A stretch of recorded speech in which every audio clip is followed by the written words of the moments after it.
আমার জন্ম ১৯০০ সালের ১ নভেম্বর বৃহত্তর খুলনা জেলাতে।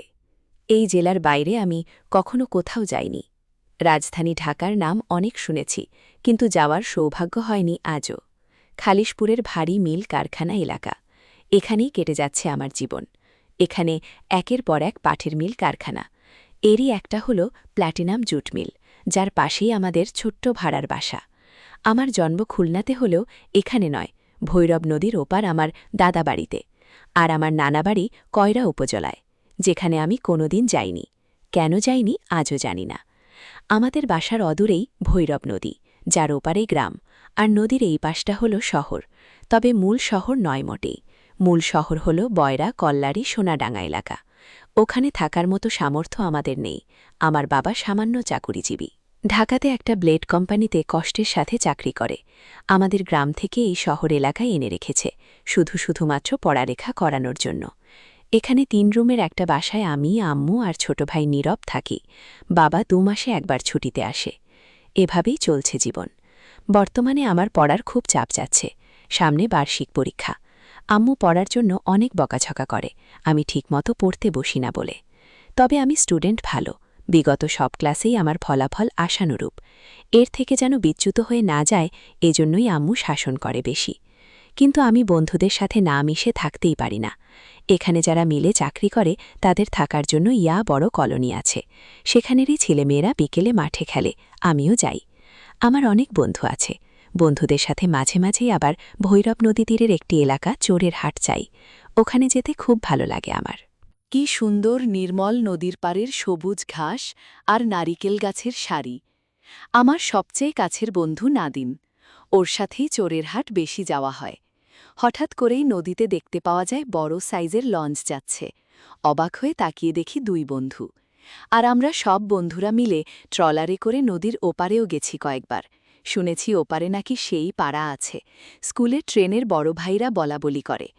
এসব নিষিদ্ধ কথা শুনলে আমার প্রচণ্ড কৌতূহল হয়। নাদিম, ফজলু, মিশু, সলিল সবার সাথেই এসব বিষয় কথা হয়। বিশেষ করে আমরা ৫ জন যখন একসাথে হই। শর্তের এক ঝলমলে দুপুর। স্কুল শেষ করে বাসায় ফিরেছি মাত্র। গোসল করে খাবো, প্রচণ্ড ক্ষুধা লেগেছে। রান্নাঘরে গিয়ে দেখি আম্মু গরুর মাংস রান্না করছে, জিভে জল চলে এলো। আমাদের বাসায় গরুর মাংস রান্না হয় কালে ভদ্রে। এজন্য এই দিনটা আমার জন্য আনন্দের, যা অনেকদিন পরপর আসে। তাড়াতাড়ি স্কুল ড্রেস ছেড়ে বাথরুমে ঢুকলাম। ঢোকার আগে দেখলাম আম্মুর রুমের ফ্লোরে ছোট ভাইটা চিত হয়ে হাঁ করে ঘুমাচ্ছে। মগ থেকে গায়ে সামান্য পানি নিয়ে সাবান ডলতে ডলতে ট্যাপ ছাড়তে গিয়ে দেখি বালতিতে কিছু ভেজা কাপড়। আম্মু ভিজিয়ে রেখেছে, গোসলের সময় ধুবে হয়তো। ভাবলাম আমি কেচে দিই, আম্মুর আর কষ্ট করতে হবে না। সব ফ্লোরে ঢেলে দিয়ে একটা একটা করে কাচকে লাগলাম। আরে এটা কি? একটা ছোট সেই কাপড়। আম্মু এটা পরে জানা ছিল না। আমি এতদিন ভাবতাম এগুলো শুধু এখনকার মডার্ন মেয়েরা পরে। খুব সুন্দর বেগুনি রঙের বিড়াল ছাপওয়ালা ছিল সেটি। হাতে নিয়ে কেমন যেন শরীরের মধ্যে একটা শিরশির অনুভূতি হলো। হাত দিয়ে নেড়েচেড়ে ঘুরিয়ে ফিরিয়ে সেটা দেখলাম। সামনের ভিতরের পাশটায় কেমন যেন ছাপ পড়ে আছে। ওখানে ডলা দিতে আঠালো হয়ে গেল। আমি খুবই অবাক হলাম। সব ধোয়া শেষ করে গোসল করে এসে খেতে বসেছি। আম্মু তখন গোসলে ঢুকল। বালতিতে কেঁচে রাখা কাপড় দেখেই আমাকে রাগান্বিত স্বরে চিৎকার করে বলল, আমার কাপড় তোকে কে ধুতে বলছে? বুঝলাম আম্মু বেশ রেগে গেছে। আমি বললাম, বালতি আজর না হলে গোসল করব কিভাবে, তাই ধুয়েছি। এত রাগ করছো কেন? আম্মু আর একটা কথাও বলল না। আমি খাওয়া শেষ করে এতটুকু না জিরিয়ে ক্রিকেট ব্যাট নিয়ে প্ল্যাটিনাম মাঠের দিকে গেলাম। ২:৩০ বাজে, মাঠে অনেক রোদ, এখনও কেউ আসেনি।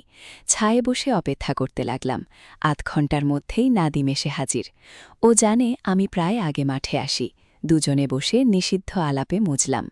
নাদিম বলল, কিরে, যাবি নাকি একদিন ওই পাড়াতে? আমি ভিক করে হেসে দিয়ে বললাম, তোর ইচ্ছা হয় যা, সাইজ দেখে লাথি মেরে খেদাবে তোকে। নাদিম আমাদের সব বন্ধুদের চেয়ে একটু ছোটখাট বিধায় ওকে এসব বিদ্রূপ প্রায়শই সহজ করতে হয়, তবে ও এতে রাগ করে না। ও বলল, সাইজ ডাজন্ট ম্যাটার, পাড়াটাই আসল।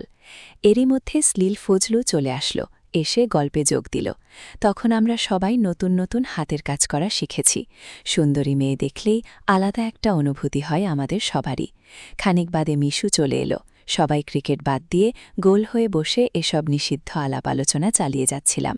মিশু এসেই বলল ওর নাকি এমন অভ্যাস হয়ে গেছে যে হাতের কাজ না সেরে থাকতেই পারে না, কয়েকদিন গেলেই নাকি কেমন যেন লাগে ওর। এসব কথা শুনে সবাই হেসে কুটিকুটি হচ্ছিলাম। এরই মধ্যে সলিল এমন একটা কথা বলল, শুনে সবাই হেসে গড়াগড়ি খেলাম। ওর নাকি কিছুই বের হয় না, কথায় কথায় আবার সেই পাড়ার বিষয়ে চলে এলো। নাদিম বলল, এই চল না, আমরা জায়গাটা দেখে আসি। ফজলু বলল, পাগল হয়েছিস বাবা, জানলে কি হবে জানিস? আরে, তোর বাবা জানবে কিভাবে? এসব কথা চাপা থাকে নাকি? চুপ থাকতো। ভিতর ডিম কি আমি? ভিতর ডিম তা নয় তো কি? ভয় তো এখনই মুতে দিচ্ছিস। ফজলু জিদ করে বলল, আচ্ছা চল যাব। নাদিম আর ফজলু এভাবেই তর্ক করছিল। আমি চকচকে চোখে বললাম, বেলা তো ভালোই আছে, চাইলে কিন্তু যাওয়াই যায়। সলিল বলল, হ্যাঁ রে চল, দেখেই আসি। কিন্তু মিশু বেঁকে বসল, ওকে নাকি সন্ধ্যার আগে বাড়ি না ফিরলে বেদম মারবে। সামনে পরীক্ষা, তাই বাসা থেকে এই ঘোষণা দিয়েছে। আমাদের শত অনুরোধেও মিশু যেতে রাজি হল না। অগত্যা আমরা 4 জনেই রওনা হলাম। প্রথমে চরের হাটে পৌঁছে ট্রলারের জন্য অপেক্ষা করতে হলো। কিছুক্ষণ বাদে ট্রলার আসতেই আমরা হুটোপুটি করে উঠে পড়লাম 4 জন। বেশ রোদ উঠেছে, আকাশ পরিষ্কার, শান্ত নদী, ভিড় ভর্তি ট্রলার এগিয়ে চলছে ওপারের উদ্দেশ্যে। প্রচুর লোক হয়েছে, কেউ সদাই ব্যাগ হাতে, কেউ ছোট বাচ্চা কোলে, কেউ দুধের গ্যালন নিয়ে বসে আছে। ওরা গ্রাম থেকে শহরে দুধ বিক্রি করতে যায় বোধহয়। এরই মাঝে একটা মেয়েকে চোখে পড়ল আমার, বেশ মায়াবী। লাল একটা 3 পিস পরা, গায়ের রং বেশ ফর্সা। আমাদের চেয়ে বয়সে অনেকটাই বড় হবে মেয়েটা। চুপচাপ বসে আছে ট্রলারের কিনারায়, সাথে কেউ নেই বোধ। ওকে দেখতে বেশ ভালোই লাগছে আমার। আমি আর নাদিম এক জায়গায় বসেছি। ওর পেটে খোঁচা দিয়ে ইশারা করলাম। ও ফিসফিস করে বলল, দেখেছি হারামজাদা, খোঁচা দিতে হবে না। ওই পাশে সলিল আর ফজলু দেখলাম ঘাড় ঘুরিয়ে মেয়েটাকেই দেখছে। আসলেই সুন্দর মেয়েটা, কম বেশি সবাই তাকে চোখ দিয়ে গিলে খাচ্ছে। প্রচণ্ড শব্দ করে পানি কেটে ট্রলার এগিয়ে চলছে। মিশমিশে কালো লুঙ্গি পরা একটা লোক হাল ধরে বসে আছে। ভাড়া 2 টাকা করে। আমরা 3 জন টাকা দিলেও ফজলু বলল ওর কাছে নাকি কোনো টাকাই নেই। অগত্যা ফজলুর ভাড়ার টাকাটা সলিল দিয়ে দিল। ভৈরব নদী বেশি প্রশস্ত নয়, তাই খুব তাড়াতাড়ি পার হয়ে যাওয়া যায়। কিছুক্ষণের মধ্যেই ট্রলার কিনারায় ভিড়ল, আমরা নেমে পড়লাম। সবার সাথে সাথে মেয়েটাও নামল। ঘাট থেকে উঠে 2 পাশে ধানের ক্ষেত, মাঝখান দিয়ে ইট বাঁধানো রাস্তার সামনে চলে গেছে। বাড়িঘর তেমন একটা নেই। এখানে আমরা আগেও এসেছি, কিন্তু এর সামনে আর যাওয়া হয়নি। আর সেই অজানা পাড়াটাও যে কোথায় তাও জানি না। আন্দাজের ওপর ভর করে চলে আসাটা উচিত হলো কিনা কে জানে। ফজলুকে বললাম, চলে তো আসলাম, এখন চিনব কি করে? ফজলু বলল, কাউকে জিজ্ঞেস করতে হবে। কি বলে জিজ্ঞেস করবি? ওই পাড়াটা কোথায় একটু বলবেন? ফজলু আমার দিকে চোখ পাকিয়ে তাকালো। স্লিল বলল, চল চল, আমি চিনটেনের রকি ভাইয়ের কাছে শুনেছি, এগোতে থাক পেয়ে যাব। লোকলোকারণ্য একদম কমে গেছে। রাস্তায় লোক বলতে আমরাই 4 জনই। আমরা গুটি গুটি পায়ে এগিয়ে চলছি। মাঝে মাঝে 2-1টা ভ্যান যাচ্ছে। গ্রামের এদিকটায় ভ্যান চলে, আমাদের শহরে আবার রিকশার প্রচলন। নাদিন বলে উঠল, যাই বলিস না কেন, নৌকার ওই মেয়েটা কিন্তু ঝাক্কাস ছিল। ফজলু আরও কিছু খারাপ কথা বলল। ওর কথা শুনে আমরা সবাই হেসে এভাবে হাসতে হাসতে আমরা 4 বন্ধু এগোতে থাকলাম। এদিকটায় রাস্তার 2 ধারে চমৎকার কাশফুল, বাবলা গাছের সারি, আর চারিদিকে সবুজ ধানের ভরা ক্ষেত। আর রাস্তাটা এখন ইট-পোট করে মাটির হয়ে গেছে। ধুলোয় ভরা রাস্তায় পা ডুবিয়ে হাঁটতে ভালোই লাগছিল আমাদের। এখন রোদ অনেক কমে এসেছে, সূর্যটা ধীরে ধীরে পশ্চিমাকাশে নুয়ে পড়ছে। পরিবেশটা খুব চমৎকার লাগছিল। মুগ্ধ হয়ে উপভোগ করছিলাম আমরা। নিঃসন্দেহে এখানের জনজীবন আমাদের শহরের থেকে অনেক ভালো এবং আরামের। এই গ্রাম, শস্য শ্যামলা প্রকৃতি আমাদের দেশের আসল রূপ। শহরের ভদ্রলোকেরা আসলে খোলস পরিবর্তন করে ঘুরে বেড়ায়। আমাদের গ্রামও এই অঞ্চলেই, তবে এদিকটায় নয়, অন্য পাশে। সেখানে খুব কম যাওয়া হয়েছে আমার। জীবনটা কেটে গেল প্ল্যাটিনাম মিলের পাশেই। গ্রাম জায়গাটা কেন জানি না খুব কাছে টানে আমাকে, এজন্যই বোধহয় এত ভালো লাগছিল। আনুমানিক প্রায় 5 কিলোমিটার হাঁটার পর সলিল বলল, এবার বামে যেতে হবে। বামে কিছু দূর যাওয়ার পরেই মেহিনী গাছে ঘেরা একটা লম্বা টিনের ঘর চোখে পড়ল। সলিল বলল, এটাই। শুনে আমাদের সবার বুক ধুকপুক করে উঠল। শরৎকাল, বেলা ভালোই বড়, 6:45টায় সন্ধ্যা হয়। সন্ধ্যা হতে এখনও অনেক দেরি, তবে ফিরে যেতে যেতে সন্ধ্যা হয়ে যাবে। মাটির রাস্তার পাশে অনেক লম্বা করে বানানো টিনের ঘরটা। ঘরের পিছনটা রাস্তার দিকে, পাশ দিয়ে ধুকে সম্মুখে যেতে হবে। আশেপাশে অন্য কোনো বাড়িঘর নেই বললেই চলে। ধানক্ষেতের মধ্যে অদ্ভুত লাগছে বাড়িটাকে। এটাই তাহলে সেই বিখ্যাত পাড়া। আমরা ওখানে দাঁড়িয়ে সিদ্ধান্ত নিলাম, এসেছি যখন ভিতরে যাব। পর্যাপ্ত টাকা হলেই কাজও মিটিয়ে আসতে পারব নিশ্চয়ই। ফজলু বলল, দেখ, ভিতরে যাওয়ার দরকার নাই, গোলমাল হবে, আমরা এখনই ফিরে যাই। নাদিম বলল, কিছু না দেখেই ফিরে যাব নাকি? ফজলু বলল, তোর সাথে জিদ করে আমার আশাই উচিত হয়নি বাবা, জানলে শেষ করে ফেলবে আমাকে। ফজলুবাদে যার কাছে যা টাকা আছে সব এক জায়গা করলাম। ৬,৩০০ টাকা হল, যার মধ্যে সিলিলেরই ৫ টাকা। ওর বাবা সরকারি চাকরি করে, তাই ওর কাছে বরাবরই টাকা বেশি থাকে। আর ওর মনও ভালো, কিপনা। আমি লম্বা বিধায় আমাকে সবার চেয়ে বড় দেখায়। আমাকে ওরা আগে থাকতে বলল। আর ফজলু গাট্টা গোটা, শরীরের ফিটনেস ভালো, তবে ওর মাথায় বুদ্ধি কম, আর ভেতর ডিম। ওর বাবার ভয় সারাক্ষণ অসার হয়ে থাকে। ওকে কম কথা বলতে বলল নাদিম। আর নাদিম খাটো সাইজের, আগেই বলেছি, আর উপস্থিত বুদ্ধি বেশি। সলিল হ্যাংলা মাঝারি, সেও ক্রিটিক্যাল সিচুয়েশনে ট্যাকেল দিতে পারে। আমি নিজের উপর কেন জানি না আত্মবিশ্বাস পাচ্ছি না, মন কুডাক ডাকছে। বারবার মনে হচ্ছে কোনো অঘটন ঘটবে আজ। সব জল্পকল্পনার শেষ মুহূর্তে এসে আমিও বললাম, থাক, যেতে হবে না রে, তোদের নিয়ে আসাই উচিত হয়নি, চল বাড়ি যে হাতের কাজ করিস, বলে উঠল নাদিম।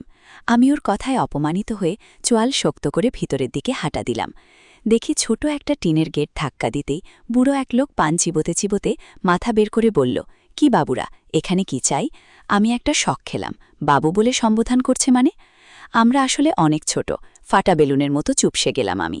সেলিল সাহায্য করল, বলল, কাটা, ম্যানেজার সাব কই, তার সাথে দেখা করতে চাই আমরা, ভেতরে যেতে দেন আমাদের, রকি ভাই পাঠিয়েছে। কাকা আমাদের সন্দেহের দৃষ্টিতে আপাদামস্তক দেখে ভিতরে ঢুকতে দিল। ঢুকে দেখি বড় একটা উঠোন, সেখানে অনেক মেয়েরা মহিলারা নানা রকমের কাজকর্ম করছে। কিছু মেয়ে গোল হয়ে বসে একে অপরের উকুন মেরে দিচ্ছে, কেউ কাউকে চুলে তেল দিয়ে দিচ্ছে, কেউ সবজি কুটছে। ঘরের দিকটা বাদে বাকি ৩ দিকেই টিন দিয়ে বেড়া দেওয়া, আর ঘরে পাশাপাশি একটার পর একটা রুম। বুঝলাম এখানেই অপকর্ম চলে। আমাদের দেখেই যে যেখানে আছে সেখান থেকেই গেটের বুড়োর মতো সন্দেহের দৃষ্টিতে ঘুরে তাকাল। সবজি কাটছে যে মেয়েটা, সে আমাদের উদ্দেশ্য করে বলল, কি হয়েছিল ছোকরারা, এখানে কি? নাদিম বলল, তেমন কিছু না আপা, ম্যানেজার সাহেবের সাথে একটু জরুরি কথা ছিল। মেয়েটি একটু গলা নিচু করে বলল, আমাদের ম্যানেজার সাহেব তেমন ভালো লোক না, তোমরা এখান থেকে চলে যাও। ওর কথা কানে না নিয়ে আমরা এক জায়গায় দাঁড়িয়ে অবাক হয়ে দেখছিলাম চারিদিক।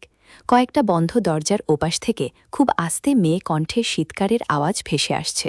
বুঝলাম ভিতরে খদ্দেরেরা তাদের কাজ হাসিল করছে। তখনই আমরা ভূত দেখার মতো চমকে উঠলাম। বন্ধ একটা রুমের দরজা খুলে বেরিয়ে এলো ট্রলারে থাকা সেই লাল জামা পরা মেয়েটি। আমাদের এত আগে চলে আসলো কিভাবে বুঝলাম না, ব্যানে এসেছিল বোধহয়। সেও আমাদের দেখে চমকে উঠল। মেয়েটি আমাদের কাছে এসে বলল, কি গো বাচ্চারা, তোমরা এখানে কেন? এক্ষুনি চলে যাও বলছি, না হলে বিপদ হবে, জায়গাটা অত ভালো নয় গো। আমরা একটু মোড়ামুড়ি করছিলাম, তখনই কালো সানগ্লাস পরা, চুল বড় ফর্সা একটা লোক ভিতরের ঘর থেকে বেরিয়ে এসে আমাদের সামনে দাঁড়ালো। তারপর বলল, শিউলি, তুই তোর কাজ কর। ওই মেয়েটার নাম তাহলে শিউলি। সে মুখ শুকনো করে ঘরের লম্বা বারান্দা ধরে হাঁটতে হাঁটতে দূরে চলে গেল। সলেল বলল, আপনি কি ম্যানেজার নাকি? লোকটি বলল, হ্যাঁ, কি দরকার তোমাদের, এখানে কিভাবে এসেছ? সলেল উত্তর করল, আমাদের রকি ভাই পাঠিয়েছে এখানে, আমরা সময় পার করতে চাই। রকি আবার কোন আহামুক, আচ্ছা আসো তোমরা, বলেই একটা রুমে আমাদের ৪ জনকে নিয়ে গেল। সেখানে একটা খাট, টেবিল আর একটা চেয়ার। টেবিলে কিছু মেয়ে সাজগোজের সরঞ্জাম। আমরা ৪ জন খাটে বসলাম, আর লোকটা চেয়ার টেনে আমাদের মুখোমুখি বসল। ফজলুর মুখটা কেমন যেন ফ্যাকাশে হয়ে গেছে, আলো পড়ে আসছে পশ্চিম আকাশে। নাদিম কেমন যেন চিন্তিত, আর আমার মন কুডাক ডাকছে। বাড়ি ফেরার তাগিদ অনুভব করছি ভিতরে ভিতরে। লোকটা ডাইরেক্ট বলল, ভালো ভালো মেয়ে আছে আমার কাছে, তোমরা কি তা চাও? বলেই কাষ্ঠ হাসি হাসল। আমরা সবাই ভয় পেয়ে গেলাম। বললাম, আমরা তাহলে যাই, অন্য একদিন আসব। বলল, আরে এত তাড়া কিসের? তারপর একে একে আমাদের নাম, পরিচয়, কোথায় থাকি, বাবারা কি করে, সব শুনল। সন্ধ্যা নেমে এসেছে, অন্ধকার হয়ে যাচ্ছে চারিদিক। মাগরিবের আজানের সুর ভেসে আসছে দূর কোনো এক জায়গা হতে। এবার আমরা সত্যি সত্যি অনেক ভয় পেয়ে গেলাম। বাড়ি ফিরতে রাত হয়ে যাবে, নৌকা পাই কিনা তারও ঠিক নাই। আর এই লোকটার মতিগতি মোটেও ভালো ঠেকছে না। লোকটা বাতি জ্বলে দিল রুমে। তখনই শিউলি মেয়েটা রুমের সামনে এসে বলল, কি গো বদি ভাই, এদের এখনো যাইতে দাও নাই? শিউলির মুখটাও কেমন যেন পড়ে আছে, সেও কেন জানি চিন্তিত। বদি চড়া সুরে বলল, এদের যেতে দেব না রে, আটকে রেখে বাড়ি ফোন করতে হবে, মোটা অঙ্কের টাকা পাওয়া যাবে। শুনে আমরা চমকে উঠলাম, সবাই একসাথে বলে উঠলাম, কি বলছেন এসব, আমরা কি করেছি? বদি বলল, কিছু করিস নাই, তবে বদি, রাস্তা নাই যেহেতু, ঢুকছিস সেহেতু মাসুল তো দিতেই হবে তোদের মতো বাছুরদের। এখানে কি ওগুলো বেশি বড় হয়ে গেছে নাকি? নাদিম আমার দিকে তাকালো, ও দৌড় পালানোর ইঙ্গিত দিচ্ছে। চোখ দেখেই বুঝলাম আমি ফজলু ভয়ে সাদা হয়ে গেছে, সলিল ভ্রু কুচকে তাকিয়ে আছে। আমি নাদিমকে বাচ্চাতলাম, আসলে শুধু দৌড় দিলেই হবে না, সেই টিনের গেটটা কি আটকানো নাকি খোলা কে জানে, পরে হিতে বিপরীত হবে। বদি আমাদের চোখাচোখি দেখে মনে হয় কিছু বুঝতে পেরেছে, রুম থেকে বের হয়ে খোটাং করে দরজা আটকে ছিটকিনি টেনে দিয়ে বলল, 7 নাম্বার রুম থেকে তালা নিয়ে আয় তো শিউলি, পোলাকে আগে আটকায় পরে বাড়ি ফোন করলে ভালো। টাকা পাওয়া যাবে। এই 4 জনের বাড়ি থেকে অন্তত 4 লাখ নিব বলে হে হে করে হেসে উঠল বৌদি। তারপর তালা আটকে দিয়ে চাবি শিউলিকে দিয়ে বলল, চাবিটা রাখ, আর এই দরজা খোলার চেষ্টা করিস না যেন। আমরা বুঝলাম বৌদি শিউলিকে এভাবে বললেও সে তাকে বিশ্বাস করে না, না হলে চাবি দিত না। বৌদি বলল, আর শোন, সব মেগুলারে পরিষ্কার হয়ে রুমে থাকতে বল, বড় কাস্টমাররা আসতে শুরু করবে এখনই। আমি ফোনে টাকা ভরতে গেলাম, আসতে ঘণ্টাখানেক লাগবে। আমরা রুমের মধ্যে একে অপরের মুখ চাওয়া চাওয়াই করতে লাগলাম। হুনুদ একটা টিমটিমে বাতি জ্বলছে, আর মাথার ওপর বহু পুরনো একটা ফ্যান খটখটটাং করে ঘুরে চলছে, আর বাইরের সব আলো ইতোমধ্যেই নিভিয়ে দিয়েছে, কোনো সারা শব্দ পাওয়া যাচ্ছে না। ফজলু প্রথম মুখ খুলল, হারামজাদারা, আমার কথা তো শুনলি না, এখন কি বিপদে ফেললি, বাবা আমাকে মেরেই ফেলবে।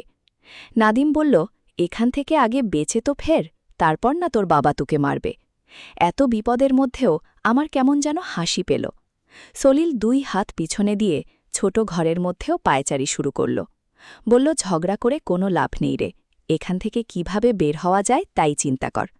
আমি বললাম, আচ্ছা এই টিনের এই বেড়ার ওপাশেই তো রাস্তা, দমাদম কয়েকটা লাথি মেরে বেড়া খুলে ফেললে কেমন হয়? নাদিম বলল, কথা খারাপ বলিসনি, কিন্তু কাজটা অত সহজ না, করতে গেলে শব্দ হবে অনেক। সলিল বলল, আমরা 4টা ছেলে, এই টিনের ঘর থেকেই যদি বেরোতে না পারি? ফজলু বলল, বৌদি আসার আগেই যা করার করতে হবে, না হলে মহাবিপদ, এসে বাড়ি ফোন করলে সব শেষ। শুনলি না, ও বলল ফোনে টাকা ভরতে গেছে। ফজলুর কথা শুনে অবাক হলাম, ও ঠিকই বলেছে।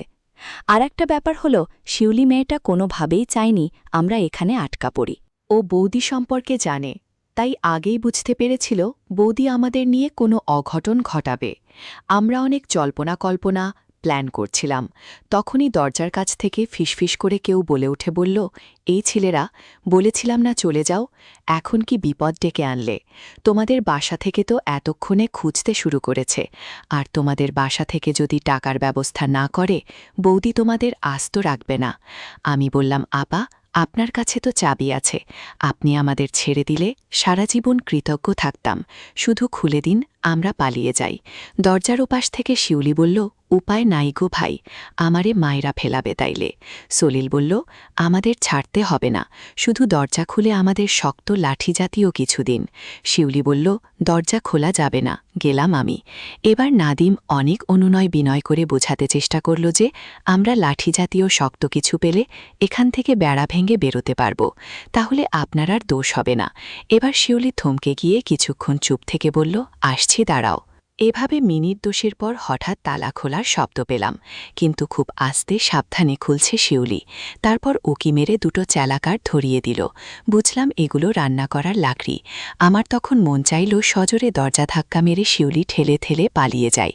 ভাবতেই যে দেরি, শিউলি আর সেই সুযোগ দিল না, মুহূর্তেই দরজা আটকে দিয়ে বলল, রাতে এখানে চারিদিকে বৌদির পাহারাদাররা থাকে, এই এলাকাটাই ওর দখলে, বিকাল টাইমে তেমন কেউ এখানে থাকে না, সেই সময়ে তোমরা এসে জুটলে, আর ডাইরেক্ট বৌদির হাতে এসে পড়লে।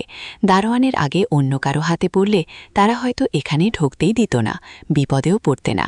যাই হোক, তোমরা এখান থেকে পালাতে পারবে না, বরং বিপদ বাড়বে। তবে মনে রেখো, তোমরা মানুষ, 4 জন একেবারেও কম শক্তি না। তোমাদের বৌদিকে যদি কোনোভাবে ঘায়েল করতে পারো, তাহলে এখান থেকে বের হওয়ার চেষ্টা না করে 13 নাম্বার রুমে চলে এসো, ওখানে আমি থাকি। লোকজনের আগাগোনা টের পেয়ে শিউলি আটকে পড়ল। আমরা আবার একা হয়ে গেলাম। আমি বললাম, শোন, এই ঘরের পিছন পাশটা ভাঙলেই রাস্তা, কিন্তু ভাঙতে গেলে প্রচণ্ড শব্দ হবে, সবাই টের পেয়ে আমাদের ধরে ফেলবে। আর যদি ডান বামের বেড়া দুটো ভাঙি তাহলে এই ঘরেরই অন্য রুমে যাব, সেখানে যে খুব একটা লাভ হবে না, ওই রুমগুলো বাইরে থেকে ছিটকে আটকানো, তখন দেখলি না? আর যদি দরজার ছিটকিনি চার মেরে ভাঙি বা বল প্রয়োগ করে খুলি তাহলে বের হতে পারবো ঠিকই, কিন্তু এরপরে টিনের সেই গেটে তালা দেওয়া এবং সার্বক্ষণিক লোক আছে, আর বৌদি সবাইকে নিশ্চয়ই সতর্ক করেই গেছে বাইরে। একদম সব বলে সবার দিকে তাকালাম। নাদিম বলল, কি করব ভেবে পাচ্ছি না রে, বৌদির বাচ্চা এসে বাসায় ফোন করলে ভারী বিপদ হয়ে যাবে। সবাই আবার মুখ চাওয়াচাওয়ি করলাম। তারপর সলিল মুখ খুলল এবং একটা সত্যিকারের পরিকল্পনা সেট করল। একটা 1 টাকার কয়েন দরকার, বলল সলিল। আমরা কেউই বুঝলাম না এই ঘোর বিপদের মুহূর্তে 1 টাকার কয়েন দিয়ে কি হবে।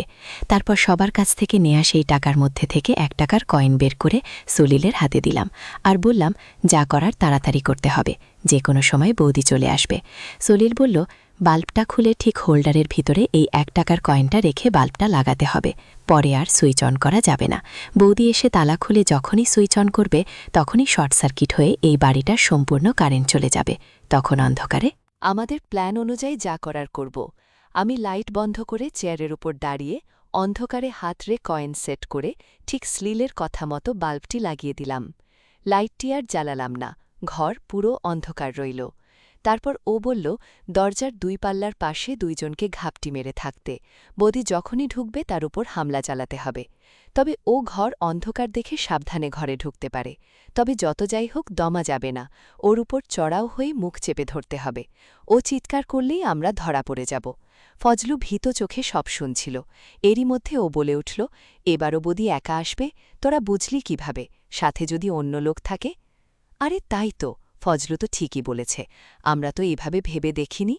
নাদিম বলল, থাকুক সাথে, আমাদের দমে গেলে চলবে না, ওদের খালি একবার রুমের ভিতর ঢুকাতে পারলে হয়। তারপর দরজার পাশে দাঁড়ানো 2 জন চলা দুটো দিয়ে ওদের মাথায় আঘাত করতে হবে, অথবা অন্ধকারে চুপিসারে রুম থেকে বেরোতে পারলে সবচেয়ে ভালো হয়। এই ঘর থেকে বেরোলে আমরা আর এই বাড়ি থেকে বেরোয়ার কোনো চেষ্টাই করব না, সোজা ঘর গুনে গুনে শিউলিয়াপার 13 নম্বর রুমে চলে যাব। আমাদের আর খুঁজে পাবে না, আর ঘূর্ণাক্ষরেও টেরও পাবে না আমরা এখানেই একটা ঘরে লুকিয়ে আছি। 4 জনই দরজার পাশে থাকব বলে ঠিক করলাম, তাহলে পালিয়ে যেতে সুবিধা হবে।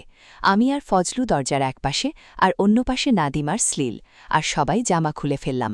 অন্ধকারেও উজ্জ্বল রং দেখা যায়, তাই যদি এখান থেকে বেরিয়ে যেতে হয় তাহলে দূর থেকে দেখে ফেলবে, এজন্য বাড়তি সতর্কতা। আমরা চাইলে এখনই বৈদ্যুতিক শর্ট সার্কিট করে ফেলতে পারি, কিন্তু এখন করা যাবে না, করলে বৌদি আগে থেকে জানবে কারেন্ট নেই, অন্য আলো বা টর্চ জুয়েলে এখানে আসবে। তাই এটা বৌদিকে দিয়েই করতে হবে, ওকে বিচলিত করতে হবে এবং সেই সুযোগটা নিতে হবে। সব জল্পনা কল্পনার যখন শেষ, তখন এশার আইন দিচ্ছে।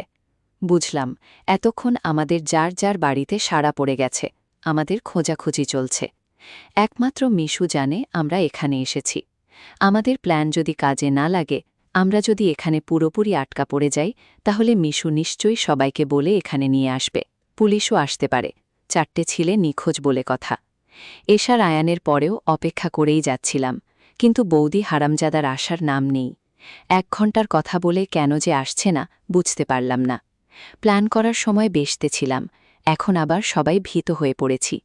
বৌদি যদি না আসে, একটা জিনিস বুঝলাম যে এখানে লোকজন খুব বেশি নেই। বিকালে যে মেয়েগুলোকে কাজ করতে দেখালাম, ওরাই, এছাড়া তেমন কেউ নেই।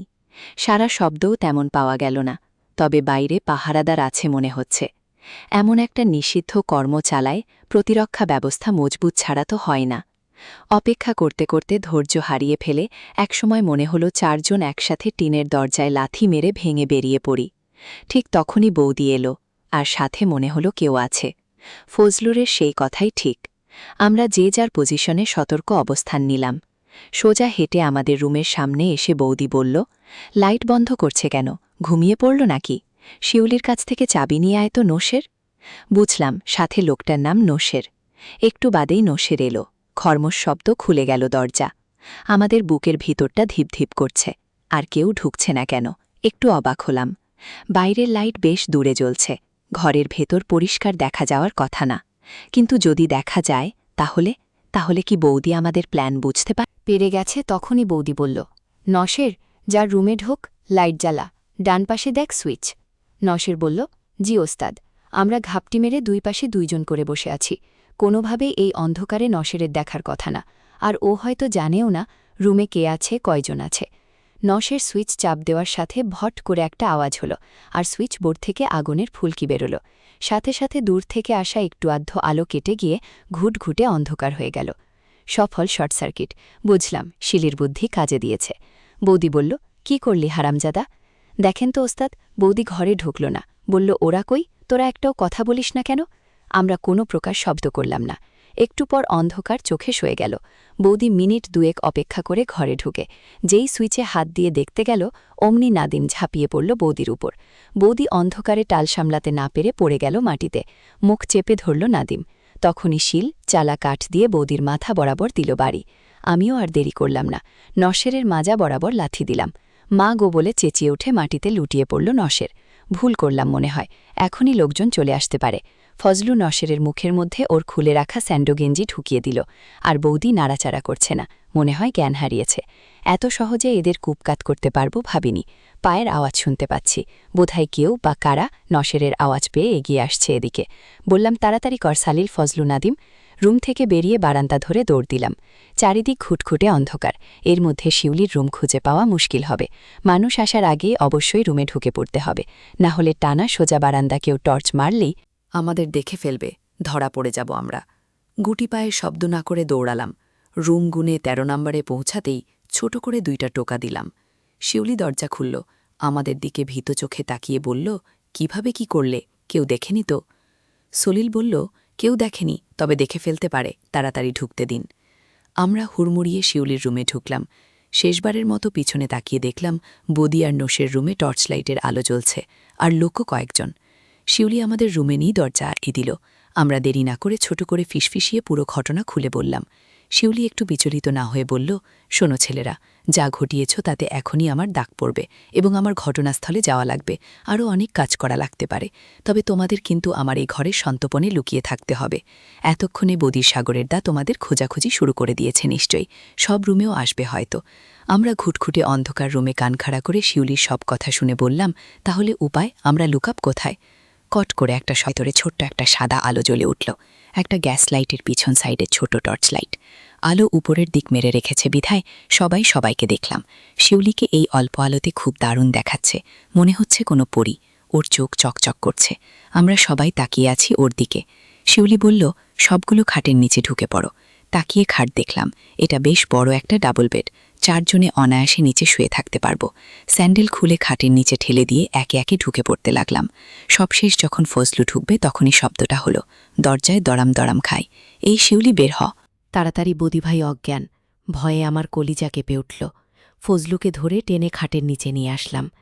শিউলি খাটের চাদর খানিকটা টেনে নামিয়ে দিল, যাতে মিচটা একটুও দেখা না যায়।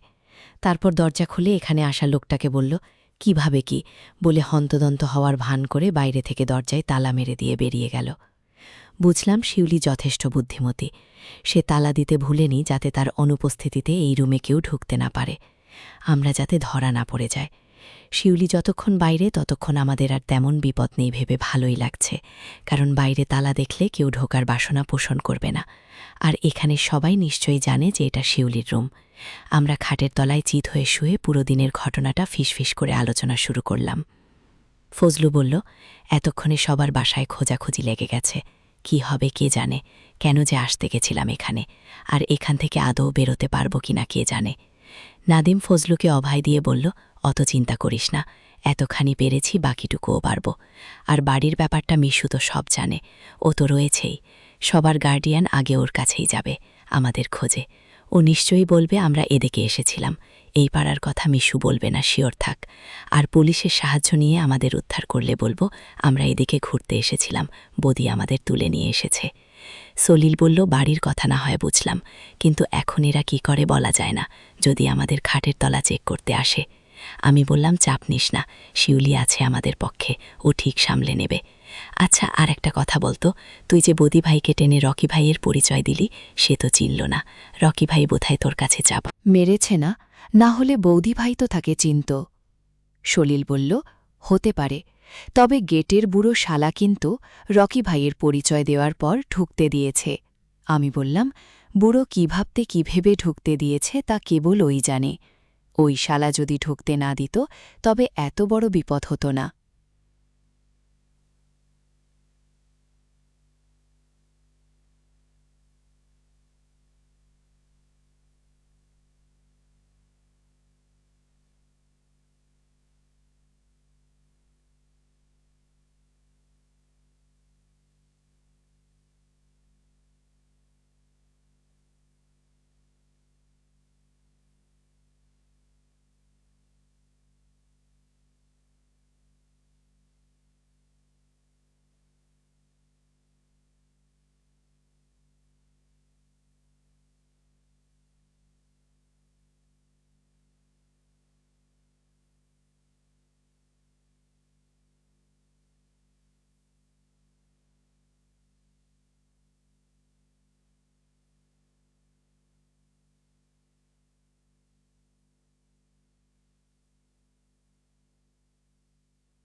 খাম্বায় উঠে কারেন্টের লাইন ঠিক করার চেষ্টা করছে।